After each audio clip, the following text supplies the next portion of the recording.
What historical fact have you learned that ruined everything you ever thought you knew about this life? When I learned that NASA had discovered over 100 billion galaxies, and seeing the image to put into perspective that our entire solar system is only about the size of a coin compared to our galaxy, which in relation would be the size of the United States, we are so incredibly small within the universe. But even then, you'd have to travel at the speed of light constantly for over 100,000 years straight in order to get to the end of our galaxy. It would take constant travel at that rate for millions of years to get to even the nearest galaxy. Even under the most idealistic circumstances, the entire Star Trek universe never takes place outside of our own galaxy, and that's assuming that we can feasibly travel at 10 times the speed of light. Ruined in an interesting, not bad way, ancient Greek and Roman polychromy. The Parthenon temple looked a bit like Disneyland. Same goes for European churches. Statues were painted in flashy colors. The ones outside got washed blank, but there are still some inside that still had their color. By today's standard, it would be considered tacky and bad taste. Also, Egyptian pyramids were sparkling white. If you look at the history of mankind, you quickly see that nobody ever learned from our history. It taught us that we didn't learn anything from history.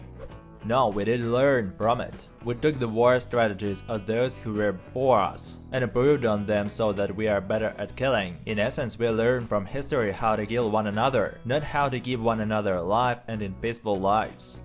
There are graffiti that got preserved in Pompeii and Herculaneum.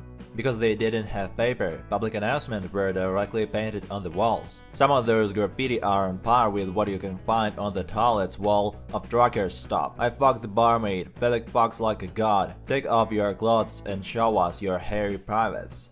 I've only been to Pompeii, but it's insane. I expected some ruins, but it's a city that you can walk around, up and down the streets. The mosaics and the surreals are amazing, but the human presence is better.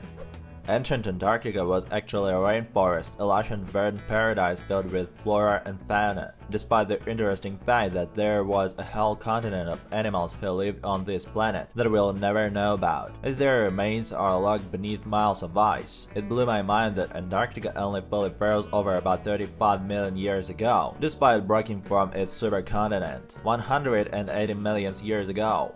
That means Antarctica supported independent life for 145 million years, which ruined any sense I have for time and perspective. We really are specks on this planet. Old Norse ruins were found carved up like 20 feet in a cave. When they were translated, they just said, "This is very high." God, I love people. One of my favorites was a big stone with runes carved in. People thought it was holy or something. It was eventually translated and they said something like the ancient equivalent of Sven was able to lift this because he's an absolute unit. There is graffiti from the workers inside and on the pyramids of simple stuff like "We ate onions and beer today." Vandalism was still in beta testing. They hadn't quite figured out yet you're supposed to draw swastikas and write your nickname completely legibly. I don't think it was vandalism, I think it was Twitter beta since the iPhone didn't exist yet. It says here in this history book that luckily, the good guys have won every single time. What are the odds? Norm Macdonald. I know it's played for laughs, but if you look at history from 1914 and onwards, we were incredibly fucking lucky. The Great War started in the most Looney Tunes way with the assassination of Archduke, and it put the world on a path that the losers of that war would start another war, fascists, but just missed the invention of nukes by a couple of years.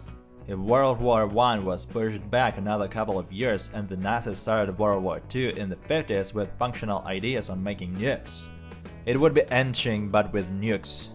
I mean, I was pretty young when I learned about the Holocaust. I'm German and we take this topic really seriously, of course. It dawned on me then that the world wasn't as innocent as I thought it was back then, but I'm glad I learned about it at that young age. I was able to gain interest in that topic, and that's pretty important considering the latest events in the east of Europe.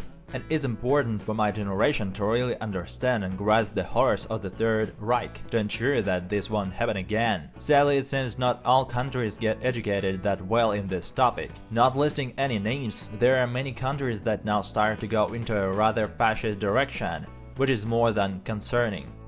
Same here. In Germany, almost everyone visits a concentration lager with skill, and although it's quite disturbing to a bunch of 13-year-olds, Imho is so important because if it doesn't hurt you, don't learn anything from history.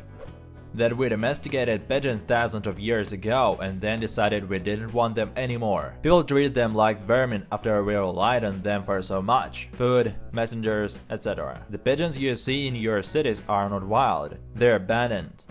Can't remember the exact quote, but it went something like, if the entirety of human Homo history was condensed into a 500-page book, modern anatomical humans wouldn't show up until page 450, and Homo sapiens wouldn't build empires until page 490. The atomic bomb and the foundation of Rome would be on the final page and only a paragraph apart. And yet in all of this, the vast amount of technological advancements from the discovery of the atom to the modern day would fit in the last few sentences of the last paragraph or the last page. And people wonder why we are luckless. We're still effectively great apes, but with shiny toys. That the Middle East was once the center of knowledge and learning, particularly Baghdad, as well as the amazing extent and advanced civilization in South and Central America prior to the 1500s. Yep, Islamic Golden Age. They were performing surgery with anesthesia at the same time European doctors were sticking a bit of wood in your mouth and promising to try to be fast. The real reason chainsaws were invented, fuck that. Wasn't it for cutting bones, if I remember correctly, specifically the pelvis for childbirth?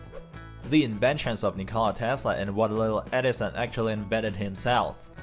More of a fun one, but lighter spirited strikes matches by a couple centuries. They originated from repurposed flintlock pistols that ignited tinder showed in the barrel that were set aflame by the trigger mechanism. That Napoleon wasn't cartoonishly short, although his cartoons were a lie. He was drawn small as a propagandistic tool by the British, and the caricatures stuck to this day. That's how powerful propaganda is. He was average height for the time. I also highly recommend Andrew Roberts' book on Napoleon. Definitely taught me a lot about the man.